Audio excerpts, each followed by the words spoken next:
Today I'm here to review The Walking Dead Season 4, Episode 13, titled Alone. Now this episode right here, the name of this episode actually referred to the episode itself.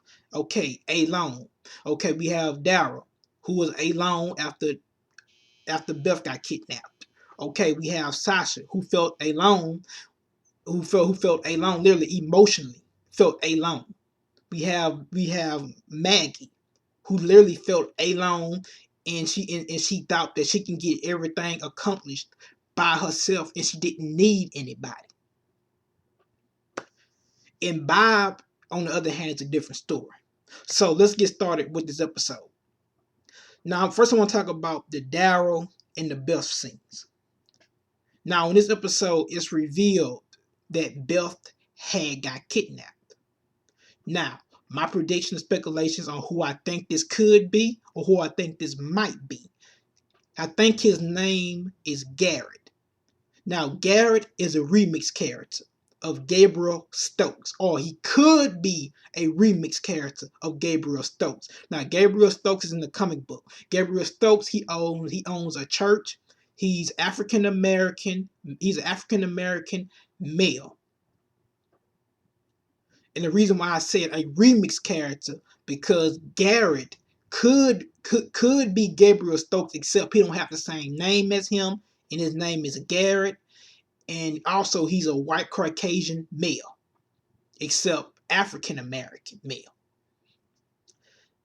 And both of them believe in the same thing. They both believe in God. Even after all this stuff happened, they never questioned their existence when it come to God, or they never questioned God's existence.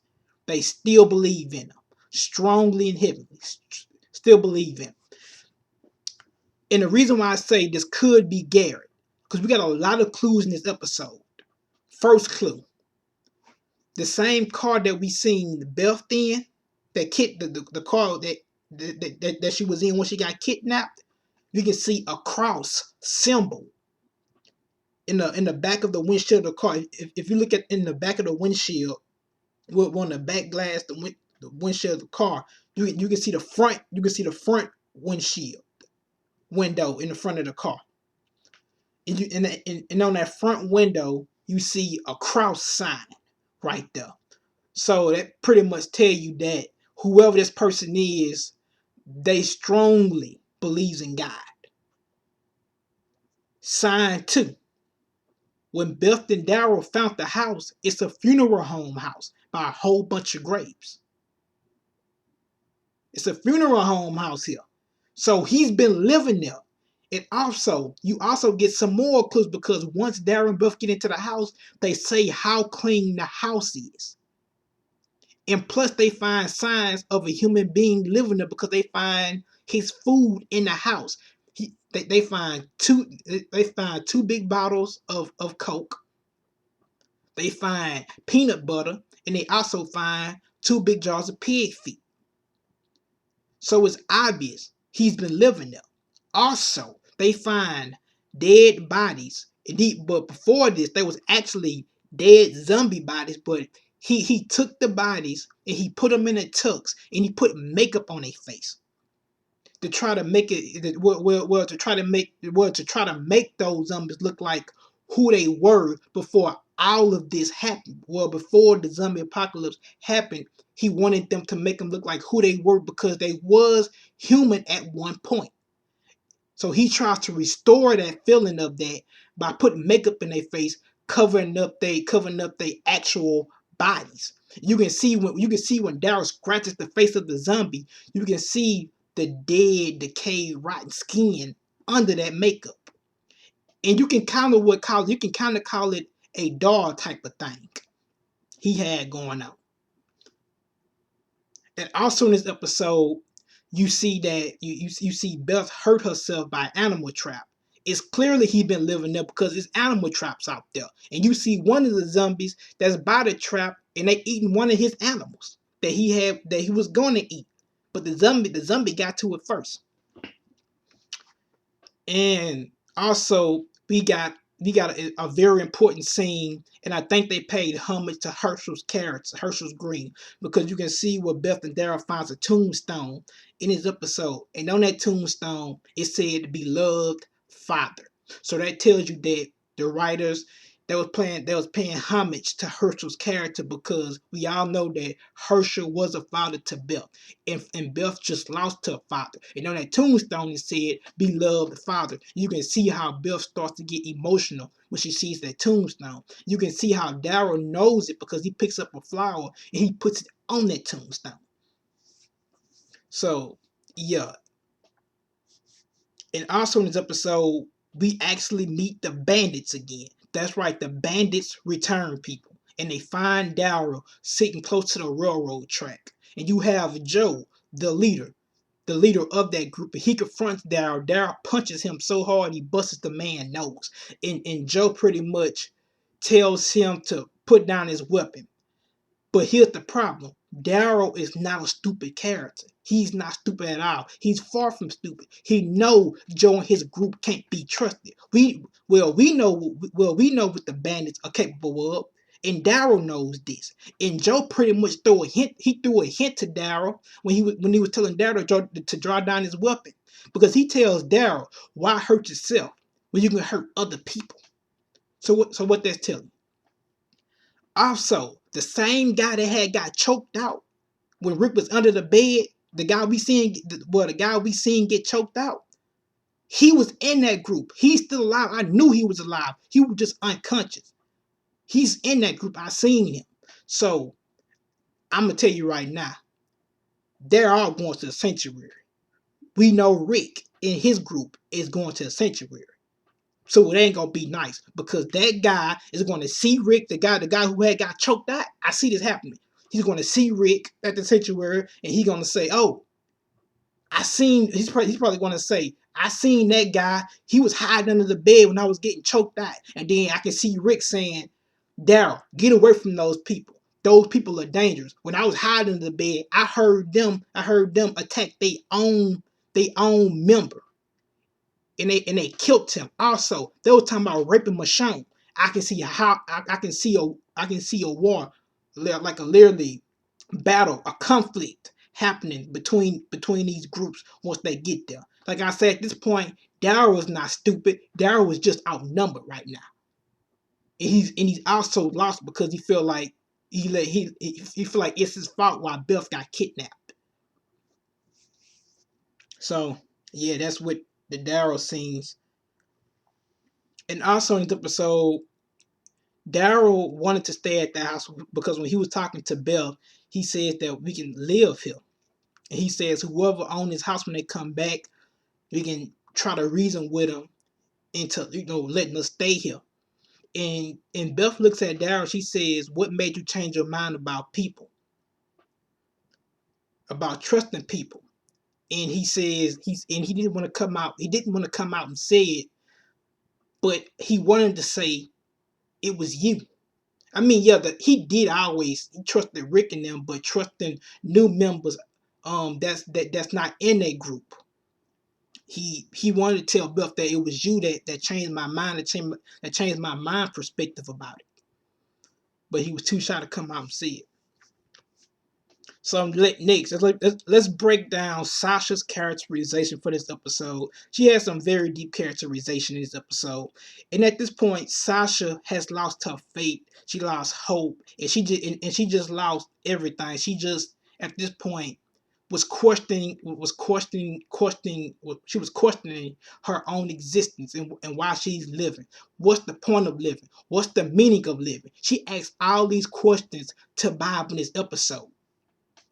So pretty much, as you can tell, and it is also revealed in this episode that Sasha was a firefighter. Before this happened, before this outbreak came, she was a firefighter in her previous life. And like I say, Sasha is one of those strong, independent characters. And to watch this woman get and to watch this woman just get down this low and just don't have nothing left to fight for was just very depressing to me. Because like I say, in episode 1 of season 4, Sasha was giving out commands at one point, her and Daryl. And she was even giving out commands to Tyrese.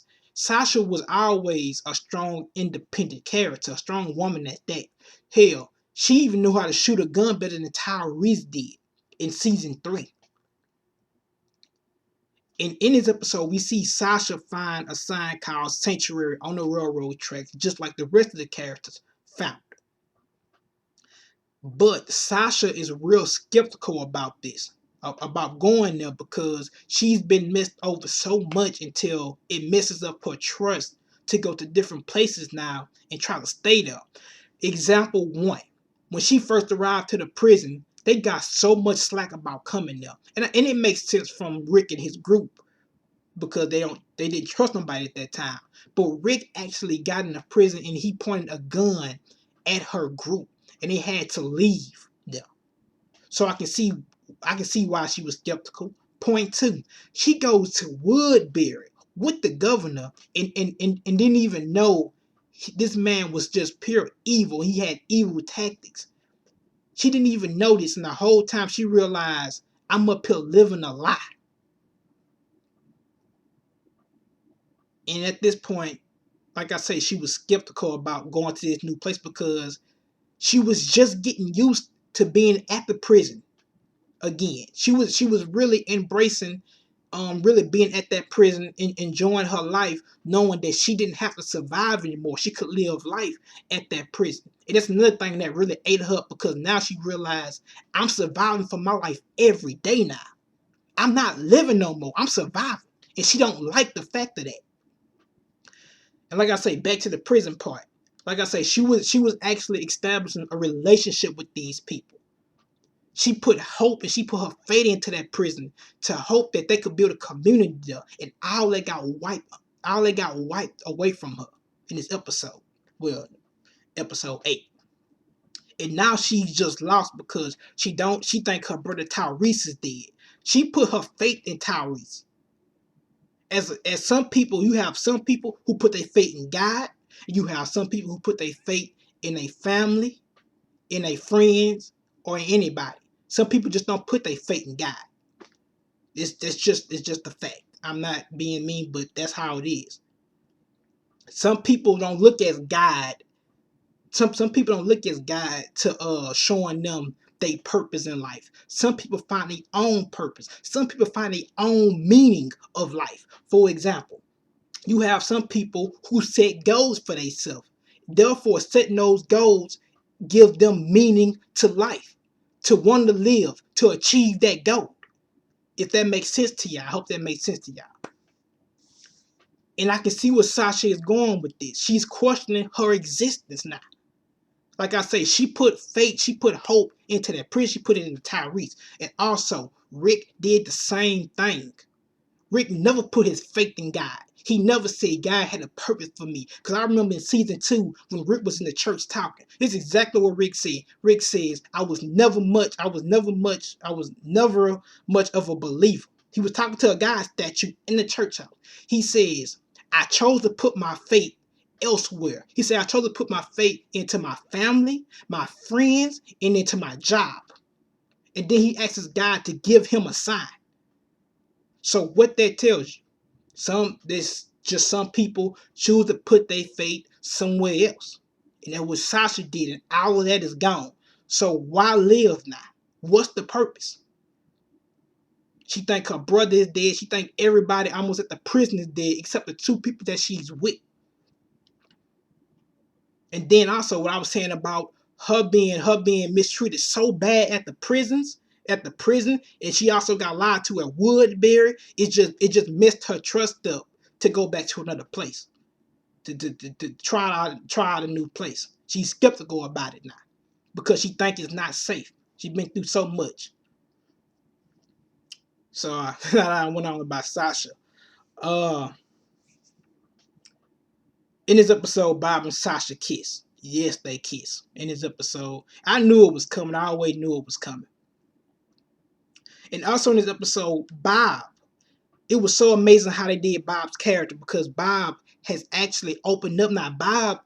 Bob looks to Sasha and Maggie as his family now. That's the reason why Bob has so much hope. If you pay attention to Bob's characterization in this episode, he has so much hope. He never gave up. He was even telling Sasha not to give up. When Maggie left, Bob chose to chase Maggie down. He went on railroad tracks looking for Maggie. Bob have so much hope now. Bob never had that because Bob used to feel alone, but now he realized he don't have to do that no more. So if you go back, just pay attention. Look how happy Bob is. Bob is he's going out looking for Maggie. He's trying to give Sasha hope. Bob never had that. He always used alcohol as a coping mechanism. But now he don't need it no more because he realized he got people who love him and people that he loves. So also in the episode, we get a flashback of Bob and Daryl. We get a flashback of Bob going through the woods, the old Bob, before he met Daryl, Rick, and the rest of the people at the prison. We see how Daryl ends up finding Bob. Daryl and Glenn finds Bob. And at this point, we see him going through the wood. He got on some raggedy bum clothes. He looked like a bum. And he also have a Jason machete in his hand. And he's walking through the woods, doing his Jason stuff, hiding from zombies. And he's just so destroyed at this time about how everybody has died around him. Because Bob, at one point, Bob said he used to feel like a jinx. I think he was a jinx. He felt like it. At least he felt he was a jinx. And he says that he used to realize a long time ago how he used to give up, but now he knows he don't want to do that anymore. He have hope now. He runs into Daryl, and Daryl asks him 3 questions, the same exact questions that Rick had asked Claire in episode 1. He says, how many walkers have you killed? How many people have you killed? And Bob tells him he killed 1 woman. Daryl asks him why. Bob says that's because she asked me to. And they're accepting him from there. And also in this episode, we see Beth and we see how Daryl is trying to teach Beth how to hunt. And you can see with that scene where Daryl is trying to teach her, Beth ends up running into a walker, but except she gets stuck by a trap. And we can see the walker eating some of the guy food that was living at their house. We can see the walker eating the animal that he tried to catch, he intended to catch. And the zombie found the first and he was eating it. And from there, we see, like I said, we see Bob, we see Sasha kissing. With that scene, we see that Sasha tells Bob that you don't have to be that you don't have to be alone. You can come with me. And Bob chooses to keep going, to look for Maggie. But at this point, he didn't know he had passed Maggie up at the old building that Sasha ends up going to. And like I say, at that point, Sasha was questioning her existence again because she knew she didn't want to be alone. That's why we've seen Sasha get into that building and she made those face expressions like she was about to cry. She knew she didn't want to be alone. And she was still fighting that deep down inside. And I think eventually, if Sasha even if she would have never found Maggie, she would have started back following Bob again because she knew it was the right thing to do. And she ends up finding Maggie in a process right next to an ice cream truck sleeping on the ground. And they end up fighting off the zombies. And even Maggie admitted in this episode that she felt alone and she was only stuck on one thing. And she still has that hope of looking for Glenn in this episode. She tells him that she's going to continue to look for Glenn. And Sasha pretty much tell her that she felt alone too. And she's ready to do it. She's ready to have that hope and that faith restored in her again. And she's ready to go to the sanctuary and hope they find Glenn. And that right there was a nice scene. Also in this episode, you see Beth, you see Maggie, you see her find some walkers and she cuts them open and takes the blood and makes smear marks. She smears words and stuff trying to give Glenn signs where to find her or give her hints or give Glenn hints on where she's headed. And then we see Glenn find a sanctuary sign too. And I'm pretty sure Abraham Rosita and Eugene is right behind him. So this right here is my Walking Dead review. I hope you guys enjoyed it. Remember to subscribe, thumbs up the video if you enjoyed it. Have a nice day and peace.